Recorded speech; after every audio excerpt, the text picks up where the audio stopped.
Story 1. A squirrel stole my sandwich at a park. It ran up, grabbed it from my hand, and ran away as if it had done it before. Story 2. I once mentioned to my grandmother that Marie Curie's notes on radiation were still radioactive while watching the quiz show with her. The next answer was about that very same fact. Neither of us can tell that story and be believed. Story 3. When I am alone with my dog, he nods, opens his mouth when I say something surprising, and barks in agreement when I speak negatively about my roommate. When others are around, he acts confused. Story 4. I stood in line at Los Angeles International Airport in December 1994 with my friend, who was going to London for the first time.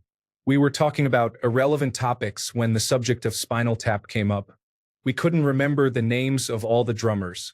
Then the person behind us answered it was R.J. Parnell, the musician who played Mick Shrimpton. To this day, I still find this coincidence extremely hard to believe, but it happened. Story 5. I am a man and was drugged and sexually assaulted by a woman back in college. The short version of the story is that I was at my fraternity party. This woman, whom I did not like, was hitting on me again. I had a drink from the bar, and about 10 to 15 minutes after drinking it, I started feeling strange and tired. I asked one of my fraternity brothers if I could lie down in his room. I blacked out but woke up naked next to the same woman. It was very clear that something had happened. Later that day, some memories came back, just flashes of her doing things to me. I asked my fraternity brothers if they knew what happened, and they said, "You got laid, man." I told them that I thought I had been drugged because I hardly remembered any of it, but they did not believe me and said I was likely just drunk. I did not know about date rape drugs at the time, but once I learned about them and considered my experience, it became clear that was what had happened, especially since it was only my second drink that night and I was nowhere near even buzzed. Story 6. I was assaulted by my best friend's girlfriend in college. When I tried to tell our friends about it, she said I assaulted her. Who would you believe? The lonely white guy struggling with relationships or the young Asian woman dating a mutual friend? I didn't tell many people and decided it was easier to just move on. Story 7. When I was crossing the street with my mother at around 6 or 7 years old, I was not looking and walked in front of her. I felt a force push me back onto the sidewalk, saving me from a car. To this day, I ask my mother if she remembers me asking her if she pulled me, and she says no. Story 8. My first time meeting a girl from the internet, I ended up naked in the hot tub with her and her friends. Story 9. One winter day as an 8-year-old, I put my gear on to go outside. Picture Randy from Christmas Story vibes. We had a swing set and playground in the backyard. Everything had a 3-inch layer of snow on it from the night before.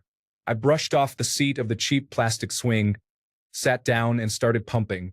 It is important to note there was a chain link fence about 10 feet from the swing set.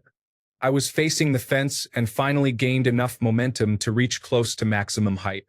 The next thing I knew, I was hanging upside down on the chain link fence. Somehow, the pull loops on my boots caught the tips of the fence. I don't remember slipping, I don't remember letting go, and I certainly don't remember doing a backward somersault in the air. It all happened so fast. Story 10.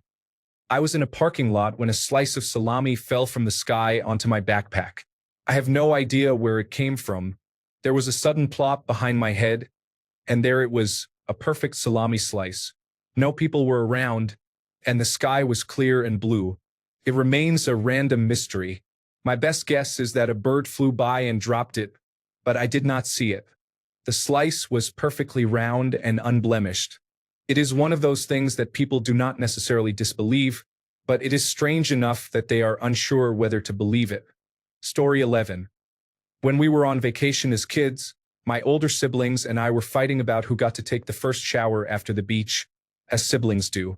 My brother wrapped the mesh shorts he was going to change into around my neck for so long that I fainted. I went limp, crashed to the floor, hit my head, the whole thing. I woke up on the floor to them staring at me in shock. Then they ran away. We are now in our 30s and 40s, and they still claim I did it for attention. Yes, I gave myself a concussion by falling onto a filthy floor to prove a point that ultimately did nothing in terms of punishment for them. For years it was, You faked it. And now it has gone so far as, that never even happened. Gaslighting at its finest. Story 12. I have a frog that likes to sing, but every time I try to get him to perform in front of others, he just sits there doing nothing. Story 13. I had a stalker for a week. They ended up approaching me and somehow knowing where I lived. I never saw them again. Nobody believed me. I honestly do not know anything about them. People have accused me of making things up. However, I saw this person in many places where I was and did not fully realize they were the same individual. I never went to the police because my family did not believe me. Story 14. One day, while walking my dog, he met another dog, so we decided they could meet. They both sat down and put their front paws on each other as if they were hugging. They just sat there. We looked at each other, wondering why. We went to pull out our phones to take a picture. Of course, they dropped down because dogs hate photos, but for about a minute, they just walked up to each other, stared at each other, and appeared to be hugging. When they dropped down, their leashes got caught up, and it became an all-out fight. The other owner never came near us again. No one ever believes me. Story 15. So many things. I will start with the most mundane. I am walking in Germany with my girlfriend, and someone dining on the street drops a meatball that rolls onto my shoe. Story 16. My car stalled and then died on Rodeo Drive in Los Angeles. Nobody helped me, so I had to push it out of the way. A very thin, black-haired man walked over and helped push. That is how I met Keanu Reeves. Story 17. At our cat shelter, we realized that we were missing a very specific type of wet food. Not 10 minutes later, a lady came in to donate almost a full pack of it. It was so strange. It was as if she heard us. Story 18. When I was a teenager, my father and I interrupted some cattle rustlers who were stealing cattle from our herd. We held them at gunpoint until the sheriff arrived. We rode over the hill, and my father figured out what was going on right away. He had me post up on the ridge very obviously with the rifle. This was wide open country. There was no cover for a mile in any direction. He went down to tell them to sit on the ground in the open where I could see them clearly. Story 19. Almost nobody believes this, but a couple of friends have seen it. When I was 6 years old, I was at a friend's house. We were playing in the front yard by the street, pretending we had a fort in the bushes. As we sat there, a man on a bicycle rode down the street, seeming like he was looking for something. Just as he passed the yard, we stepped out of the bushes. He noticed us and immediately stopped his bike. He stared at us and we stared back. He pulled out a piece of paper, or what I thought was a photo. He scrutinized it, then looked directly at me. He began to dismount the bike and produced a long, thin sword, though I am unsure from where. We ran into the house immediately and locked the door. We told our mothers, but they disregarded it. I encountered this same man repeatedly over the next 15 years, always from afar. This culminated in the man suddenly appearing and subduing a woman who was attempting to shoot me. She had stolen from me. I reported her to the police. She had a record, lost her job, held a grudge, and was a drunk and crack addict. I moved away the next day and never looked back. I do not expect anyone to believe me. I would be skeptical too. It was part of a broad set of very strange occurrences over a long period. I still do not fully understand it. Story 20. I allegedly got a 19-year-old pregnant when I was 14. I know the whole grooming thing, but I was going to boarding school overseas, and I guess I went a little crazy since I was so far away from home. I had skipped a grade, so I was younger than my classmates. It was only by a year, but I felt like I didn't belong, being in a different country and a year younger. I was trying to act older and cooler, I guess. That was my first sexual experience, and we were together for about 2 weeks. No, we didn't use protection, but she said she used birth control. About 2 months after we stopped being together, she said she was pregnant. I panicked, gave her money for an abortion, and cut off all contact. I never knew if she actually was pregnant or if I was the father. I waited several months and would secretly check her social media from a dummy account from time to time. I never saw her pregnant or with a baby, so who knows? Story 21. I have met multiple presidents and famous celebrities by pure accident in life. We just randomly crossed paths since I was young. It started in New York City long ago and has not stopped so far. Frankly, I do not want it to. It has been at such a curious and wild level that I do not really tell anyone at all. I have also seen unidentified flying objects and unusual aircraft above me all my life. I also abstain from telling others about that, as they would not understand even if I tried. Story 22. I was almost kidnapped when I was around 11 or 12 years old. I didn't tell anyone until I was an adult, and I think I had post-traumatic stress disorder for a while. The man who tried to get me into his car was Hispanic and drove a white sedan with black covers on the front bumper. Anytime I saw a Hispanic person, growing up in a mainly white small town, or saw white cars with a black front bumper cover, my heart would start racing, my stomach felt like there was a pit, and I would get shaky until I could calm down. I no longer have those reactions. I have only told a handful of people I was close to, but I guess it seemed outrageous to them. I don't think they ever took me seriously since I never told any adult when I was young. I was worried that if I did, my parents wouldn't let me roam around, which I was already restricted in, and I didn't want to lose that freedom. Story 23. I have had premonitions, like legitimately dreaming it and then experiencing it, since I was a little girl. It started when I hit puberty. It used to be quite intense when I was in my teens and 20s, but the experiences have become less intense as I have gotten older. My parents and doctors said it was the result of my anxiety disorder and that it only felt like déjà vu. I really wish they were right. Story 24. My ex lied and said I beat her, and I pleaded guilty to avoid going to prison. Probation sounded better than losing the trial and facing 3 to 17 years. It is what it is. Story 25. Have you ever seen what happens when a chipmunk and a squirrel team up against a cat inside your house? The cat won, the house did not. Story 26. My friend was driving my car, and we hit a bear. I couldn't tell you how many times people asked, "Are you sure it wasn't a deer?" Yes, I am sure. Otherwise, there are stumpy, fat black deer running around now. Even the insurance agent, when I called in the claim, asked me 3 times what we hit because she wanted to make sure she heard me correctly and wasn't going crazy. Story 27.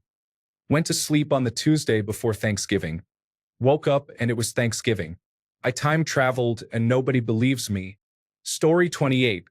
Saw an unidentified flying object. Even with all the recent unidentified flying object disclosure and information coming out, people look at me like I'm telling them I saw a dragon or a fairy. I am not crazy. I know what I saw. Story 29. When I was in 5th grade training for the presidential fitness test, a hawk swooped right over my head and grabbed a squirrel about 20 feet in front of me. The squirrel screeched, and they took off. I told my classmates and teacher, but no one believed me. It is one of the reasons I am fascinated by birds to this day. Story 30. Saw dolphins and decided to take pictures. This was around 9 p.m. I took a picture of a creepy mermaid. Then, the secure digital card file with that picture was corrupted. The other pictures were fine. Story 31. I saw a muscovy duck in a tree around the corner from my house. My husband is convinced I hallucinated it. I know what I saw. Story 32. When I was a teenager, I got so high that I had an out-of-body experience. We were leaving my friend's house, and I was standing in the doorway when I fainted. I guess I don't remember that part. The guy I was with said he could see me start to go and actually caught me before I fell on my head. All I remember is seeing myself from above, like in the old Grand Theft Auto games, being carried over to a couch and sat down. I then watched for a few more minutes as they gave me water and made sure I was okay. It was one of the most surreal experiences I've ever had. Story 33. I saw a gray alien looking at me from outside my living room's huge glass windows. I freaked out and ran to the backyard, into the woods behind my house. I still get chills. This was in 2008. Story 34. No one, especially my Japanese friends, believes that I found a 6-pack of Suntory beer in the grass along the road while walking my grandmother's dog. Story 35. I've lost count of how many times I've been in vehicular accidents at 15. I think it's around 23 or so. There's a running joke in my family that I can't get seriously injured but not die. I've also been stabbed and I am a type 1 diabetic. Childhood trauma, etc. Someone wants me dead, but I'm not going easily. Story 36. Nothing crazy, but in elementary school, maybe once a week or every other week, I would need to go to the nurse to have her give me my headache rescue medication. Then, I would lay down in the dark room for half an hour until it kicked in. I was diagnosed with cyclic vomiting syndrome when I was very young, so I was sick a lot and suffered from migraines. I once missed 14 and a half school days in 1 year. A friend of mine told me our classmates did not believe my headaches and thought I was faking to get out of class. Definitely not faking. I still get migraines to this day, and they really suck. Story 37. I was at my sister's house. The window was open just a few inches. Her cat got under the windowsill, lifted it with his back, then settled down and enjoyed the breeze. Not my story, but my boyfriend's. When he was in college, a person threatened him with a sword in the parking lot. He backed down when my boyfriend pulled his own sword out of the trunk of his car. Story 38. I crossed the street with my brother. Although we walk the same route every day, that particular day we decided to cross the street at a different place before our usual path to school. 2 minutes later, a car slammed into a telephone pole exactly where we would have been if we had not crossed the street. Story 39. The ghost deer. No one believes me about the ghost deer. I was walking through a really sheer ravine, about 40 feet with very steep embankments. I don't think I could have scrambled up the embankment myself at all. The only flat spot at the bottom is the creek, maybe 10 feet across at its widest. I come up to where a tree has fallen into the creek down the embankment, making it difficult to see the sides of the embankment over there. I get maybe 50 feet from the tree and a deer steps out behind it. Freaks me out a little, but hey, it could have been here before me. I watch it for a bit. It makes eye contact, walks behind the tree again, and vanishes. I don't see it scramble up the slopes. I don't hear it splash down the creek. There's nothing behind the tree when I check. Nowhere for it to go but down the creek I can clearly see is empty. Everything is dead silent, and the deer is just gone. I cannot explain this, and no one ever seems to believe me when I tell the story. There was nowhere for it to go. Ghost deer, man. Story 40. A predator was hunting me for a year, even befriending my parents and getting invited to our home. Despite telling them, teachers and coaches, no one believed me. This was in the 1990s in a small German village where everyone knew each other. Story 41. When I was about 11, my younger sister, cousin, and I were in the bathroom with the door closed and the lights off. We kept saying, "Bloody Mary." My cousin and I saw lightning in the mirror. There were no windows in that bathroom. Nobody ever believes me when I tell the story, but since my cousin saw it too, I know I was not imagining things. Story 42. I saw 2 shadow figures. One when I was 11 and another time when I was climbing the stairs at 18. The first time was in the middle of the night. I couldn't sleep, so I decided to watch some YouTube videos on my tablet since I didn't have my own computer at the time. At some point, I looked up from the screen and saw a shadow person standing right in front of me.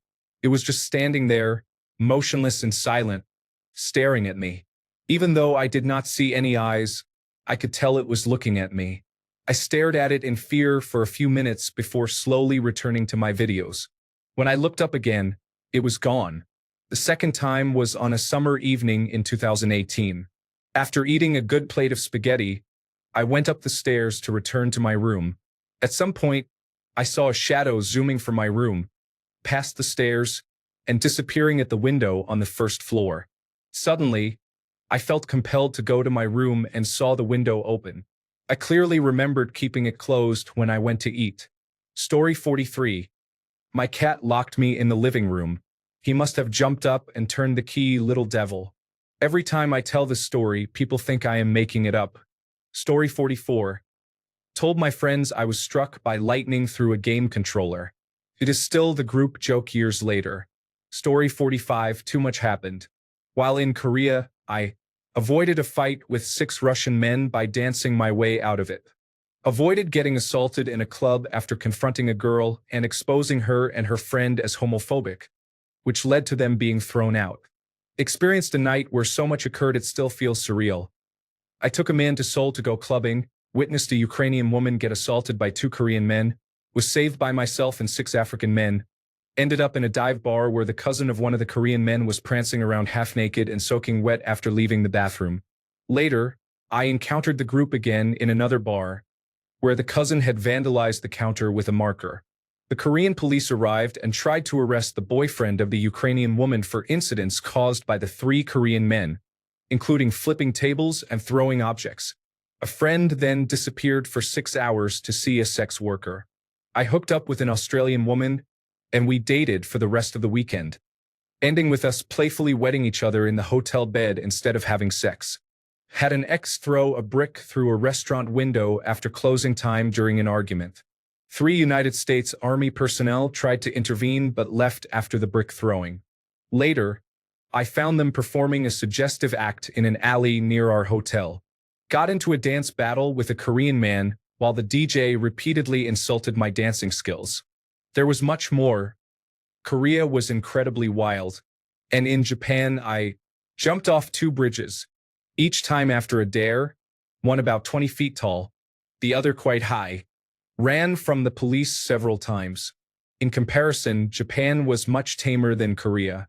Much more happened there, but I am having difficulty remembering all of it. Story 46. In 8th grade, I did a job shadowing experience at a local talk radio station. One night, I got to be the producer and answer the phone, and Cher called in to give an opinion on the air. I spoke with Cher briefly on the phone. It was definitely her if you have ever heard her voice. Story 47. Not to me, but to my husband. He and his family picked up recycling on the side of the road when he was a child because they were very poor in the 1980s. He found a box that he thought was trash someone had tossed. It was a brand new Nintendo. No one believed him, including me, until his mother verified it and became teary-eyed. The theory was some kid acted like a brat and some dad threw it out. He never would have gotten one as a child. They could barely afford a roof over their heads. Story 48. I had a vivid dream about 20 years ago that my father was standing, grabbed his chest, and said, "Heart, heart, heart," over and over to me. He died of a heart attack last year but lived for almost a week afterward. Story 49. I saw ball lightning in my front yard. It was about the size of a baseball. It floated up and down and blinked off and on slowly. It lasted about 5 seconds. Story 50. When I took a small amount of lysergic acid diethylamide, I encountered a strange white orb that felt incredibly real. It said it was from another dimension beyond human perception. The orb asked many questions and I started taking notes on my phone. The orb was present in my vision wherever I looked but was not visible on camera. I do not know what it was, but I never used lysergic acid diethylamide again after that. Story 51. I did not call the incident commander an insult. It was my first initial attack on a wildfire managing the equipment. I was pulled aside and lectured by the incident commander and the subordinate incident commander about respect for authority and following orders. I finally asked what the issue was, and I was told that I called the incident commander an insult. I did not. He did not believe me, and no one does because I protest so much, but it frustrates me because the incident commander disliked me from that day forward. In fairness, I would probably dislike a rookie 21-year-old if I thought they called me that too. But it still frustrates me that my working relationship with that person's department was tarnished because of some miscommunication or something else. Story 52. In my junior year of high school, the main hall randomly started singing Final Countdown. I swear this happened because I was on my way to English. I wasn't with any of my friends. I tell this story all the time, and none of my friends from high school believe me. Story 53. I felt a very sharp pain, exactly 7 to 8 centimeters above my left knee, lasting less than 10 seconds. It feels like a sharp needle piercing through the skin toward the femur. However, there is no visible mark on the skin. This has happened 6 times in the last 10 years. I have no idea why. The general practitioner could not provide an explanation. I had an X-ray done, but nothing showed up. Story 54. A classmate who was really interested in shoes identified an obscure shoe model I was wearing. It was a rare limited edition shoe that I bought at a flea market. All of my friends act like I am making the story up, even though it is not that cool. I would have made up something cooler. Story 55. Right after I was adopted, between ages 2 and 3, my parents were bringing me back from Florida to Las Vegas, and we had a stop in Phoenix. John McCain recognized my mother, shook my hand, and told my mom, "He's destined for great things." If that's not unbelievable enough, when I was 14, I had lunch with Martina Hingis at Wimbledon. I had such a crush on her. She was sitting on a sofa by herself, and I had a poster of hers that she signed. I sat down and talked with her for about 15 minutes. That was pretty cool. DJ Khaled said. And another one. I sat in the fourth row of WrestleMania 9, which was pretty epic for an 8-year-old. I loved wrestling until World Championship Wrestling died out and the roster went to World Wrestling Entertainment and storylines started sucking. But that Attitude Era was cool. I'm sure I've got many more, but let's see if that floats. Story 56. I was not tagged by the ball during kickball freeze tag when I was in elementary school, despite what everyone else thought they saw. Story 57. I cut my hand at work. A friend was standing there when it happened. Everyone is convinced that we were roughhousing, but it was truly a freak accident. Story 58. A softball-sized orb materialized in the pitch-black room, flew across the room, and disappeared. This happened 4 years ago. A few months before that, while driving on a back road, I noticed a car speeding behind me. I had no time to do anything besides brace for impact. When nothing happened, I looked through the rearview mirror and saw no car behind me. There was nowhere for it to have turned off the road within the 10 seconds everything took place. Everyone I told did not seem interested, so I assumed they did not believe me. Story 59. Seeing a bright light in the corner of my room during a sleepless night in the dark. It seemed as though an angel appeared for a second and then left. Started small, grew very large, and vanished. The light didn't make sense. It did not reflect off anything else. It was kind of just there. For the longest time, I told myself I had witnessed an angel because whatever that was, it was definitely brighter than my future. Story 60. I met Cody Simpson in an elevator at Detroit Metropolitan Airport after his music video was released. He was with his father wearing silver shoes.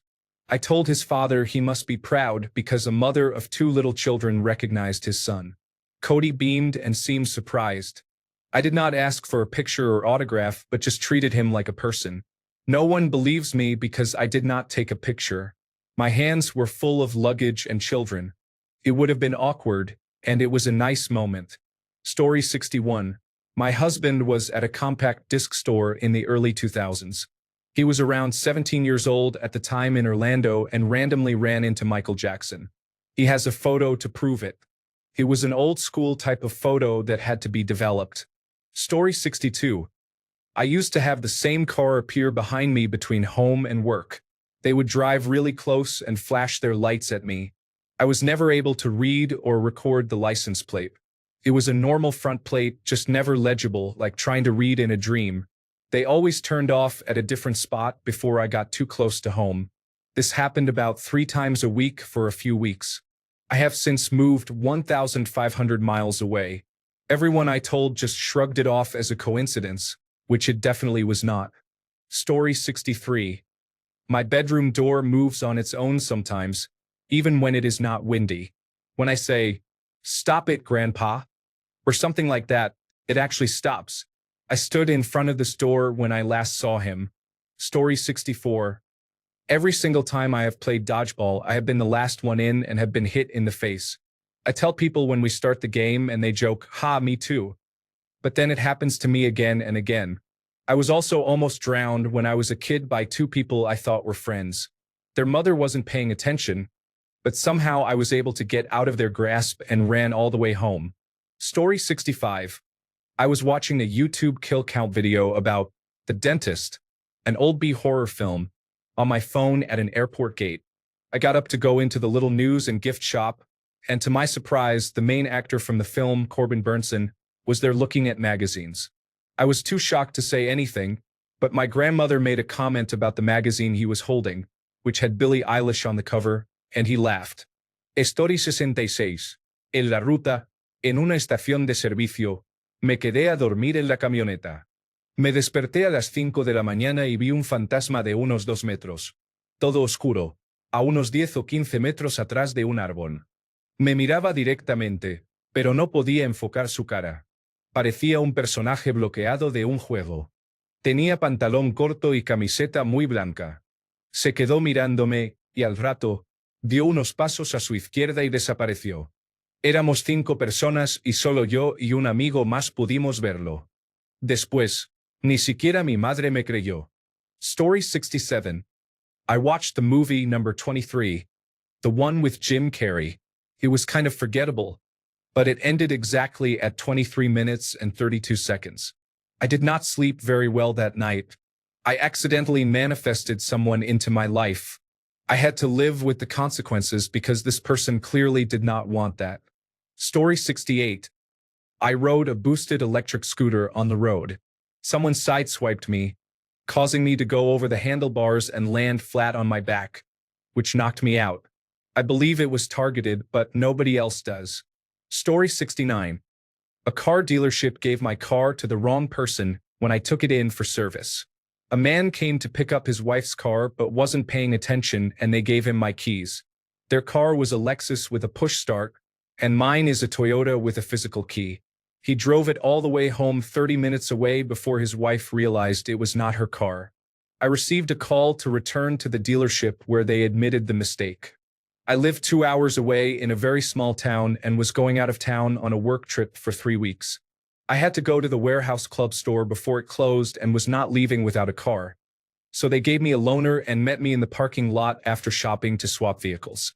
I did not get a discount but demanded that they reprogram my key for free since I did not know who had my car for the afternoon. I also received a full tank of gas at no charge. The situation was so bizarre and funny that I was not even mad. No one believes me. Story 70. I was about 10 years old. There was a storm outside. I was watching from my bedroom window. I saw plasma or ball lightning moving up and down the lightning rod on the chimney. Story 71. Dropping out of school at the age of 10. I really do not know if this is a good thing or not to be doubted. Story 72. Cameron Diaz held a door open for me once, and I did not notice because I was watching Matt Dillon walk in ahead of me. My wife was with me and was the one who told me. This was more than 20 years ago, and I still have not lived it down. Story 73. I have extremely intelligent chickens. They go missing around the neighborhood for a day and return home in time for bed. They have also figured out how to open their door by themselves. Story 74. Not to get dark after reading the squirrel sandwich comment, but I was assaulted in college and literally no one believed me because the guy was a cool guy. After that, I dated someone for nearly a year and had no idea they were as closely affiliated with the rapist as they were. I truly thought it was a genuine relationship, but I found out at the end that it was all arranged. The rapist was telling everyone I was easy. The whole relationship was an inside joke to them. I later found out that the rapist also targeted and stalked me because we worked at the same radio station. I didn't even know who he was. I tried to tell people what happened and got labeled as crazy. I lost all my friends. Everyone told me the person I dated was too nice to do anything like that and that I was just trying to slander him. It didn't end there because the entire friend group was popular on campus for throwing parties, and the women in the group stalked and harassed me in person and online for years afterward. I'd meet people and they'd say, "Wow, you're nothing like what so-and-so said." I was worried at first. Years later, I had a scholarship at my college and couldn't afford to leave. By the time I finished school, I was a husk of a person and never pursued a career in my field. I just self-isolated. The final straw was when the group of women moved into the townhouse connected to mine, where I'd already lived for several years and I had to move. I moved to a new city, but my ex and some of the other bullies moved there too within months. I finally moved to a state very far away a few years ago, but even about a year ago I saw that my rapist was looking at my LinkedIn profile and that he discovered it by search. Maybe some of it was coincidence. I don't know. But to this day, No one believes me that an entire group of adults took things that far for no other reason than because it was fun for them. Some of them are quite successful now in media-related careers. I've seen their names on articles, but they're not celebrities. Pisses me off. It's a real reality check that these are the kinds of people who win. Story 75. Usually, when I meet celebrities, it's not a big deal and they don't believe me. But truth be told, most of the time I've met them, it was totally random, not at a book signing or anything. I wasn't even sure it was them until much later. Amy Adams, working the drive-thru at Starbucks. Gary Oldman on a plane to Hawaii. Sydney Sweeney in a Brazilian jiu-jitsu class. Story 76. I was babysitting, and the family had a dartboard. I had never thrown a dart before, but out of curiosity, I tried it. They had a line drawn to indicate where to stand. I stood there and got a bullseye twice in a row. I thought, what game is this? Easy. I tried to show someone and missed the whole board. I have never done it again. Story 77. I was playing the Counter-Strike modification around 2001 with a good friend. He is a very creative person. And at the end of a successful mission, he excitedly shouted "Woot" into the chat. Within moments, the entire team was shouting it in voice chat repeatedly. A few days later, I heard other people repeating the phrase on different Counter-Strike servers. Before long, the phrase was being used everywhere on the internet. He may not have been the first person to use the term "Woot," but I believe his spontaneous excitement while playing Counter-Strike that day contributed to the phrase's popularity in the 2000s. Story 78. My phone started acting strange. Google Maps popped up unbidden, and the dot that showed my location was moving down the street, ending up at an apartment complex a few blocks away. A message appeared briefly, which made me think it was my friend who had just died. Around the middle of the night, I went to where the dot was on the map to see my friend. I got almost there but began feeling really uneasy. It was very dark, and a man started following me. I returned to the last well-lit place, a Circle K. I tried to use my phone, but when I dialed a number, I heard a strange message. It sounded like the disconnected number tone with 3 tones, but in the same voice saying, "The number you have dialed is connected. Please dial the number again," followed by repeating tones. Nothing worked. No internet, calls, or texts were going through. I asked the Circle K clerk to use the phone, but she refused and said she would call the police if I didn't leave. I said, "Do it. People are following me." She looked out into the parking lot, shook her head, and suddenly my phone regained internet access. I called someone and got picked up. People think I'm crazy, but I believe it was the police using a cell phone jammer or similar device. They are wasting taxpayer money. Story 79. I do not know if anyone believes me or not, but once in meditation I experienced absolute oneness. I was everything that will ever exist simultaneously. Every animate, inanimate, and ethereal being. All of their thoughts and perceptions. Past, present, and future. And no, I have never used a hallucinogen. Story 80. When I was 13, a boy at school told me that if I did not go out with him, he would tell people I was gay. It was true, but I did not want to be bullied again. During that relationship, he made me do several things while he blackmailed me. After he broke up with me, he told his friend, who tried to do the same thing. However, word got out that the friend was sleeping with someone else while he was with me, so I had an excuse to stay away from him. After that was over, I stopped hanging out with that group. A few months later, I moved to another state. Thanks a bunch for sticking around till the end of the video. Remember to subscribe, and until next time, stay awesome and goodbye.